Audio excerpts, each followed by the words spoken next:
মুর্শিদাবাদের পর রানাঘাটের দিকে নজর রাখবো। রানাঘাটে মহিলাকে পিটিয়ে খুন, প্রতিবেশীর সঙ্গে অশান্তির জের পিটিয়ে মারার অভিযোগ। রানাঘাটের ঘটনা, রানাঘাটে মহিলাকে পিটিয়ে খুনের অভিযোগ। নদিয়ার রানাঘাটের বৈদ্যপুরের ঘটনা, পিটিয়ে মারার অভিযোগে গ্রেফতার করা হয়েছে ৩ জনকে। স্ত্রীকে বাঁচাতে গিয়ে জখম তার স্বামী।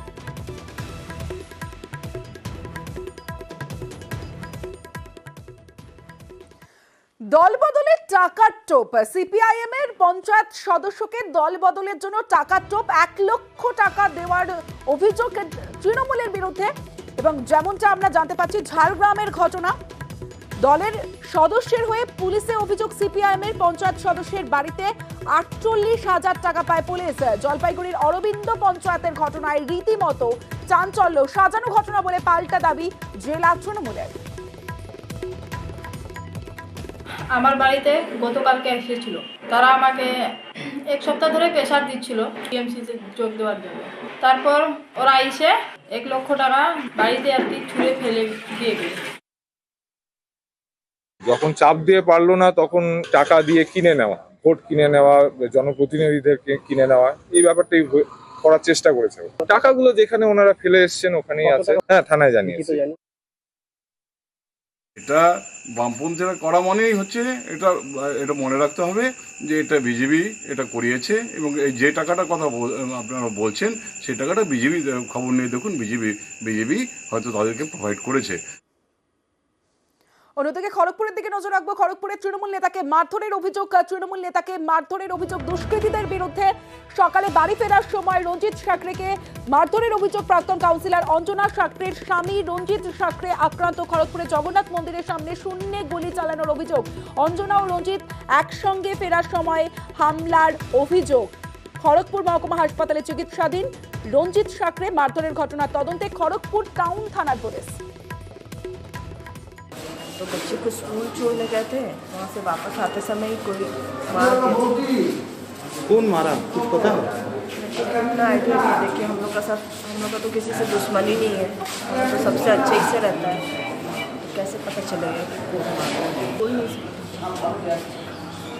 क्या काम करते हैं आपका हस्बैंड? तो बिजनेस करते हैं ना, उनका तो केवल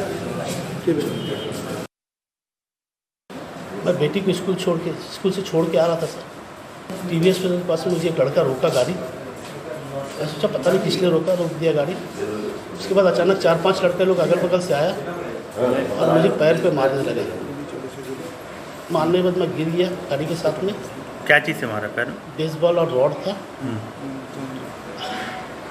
मैं गिर गया, उसके बाद में एक फायरिंग किया ऊपर उस लोग, फिर भाग गया सो सब में। आपका पाँव में गोली मारा? नहीं, पैर में गोली नहीं मारा, पैर में खाली रॉड से और बेसबॉल से मारा।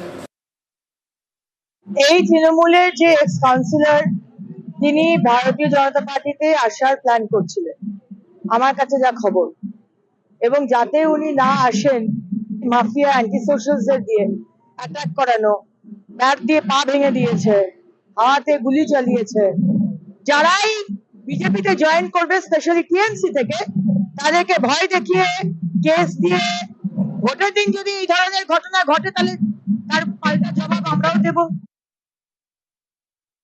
যারা এই কাণ্ড ঘটিয়েছে বাকিটা পুরোটাই প্রশাসনিকভাবে দেখা হচ্ছে, এবং তাড়াতাড়ি যারা অ্যারেস্টেড হয় এবং পানিশমেন্ট যেটা হয়েছে এরকম ঘটনা যাতে আগামী দিনে না ঘটে। স্পেশালি ইলেকশনের সময় এই ধরনের ঘটনা এজ এ ক্যান্ডিডেট আমি চাইবো না যে আমাদের লোকসভা কেন্দ্রতে ঘটুক। আমি একটাই কথা বলছি, যেন মেদিনীপুর লোকসভায় কিন্তু যেন ফ্রি অ্যান্ড ফেয়ার ভোট হয়, কারণ মানুষের মানুষ।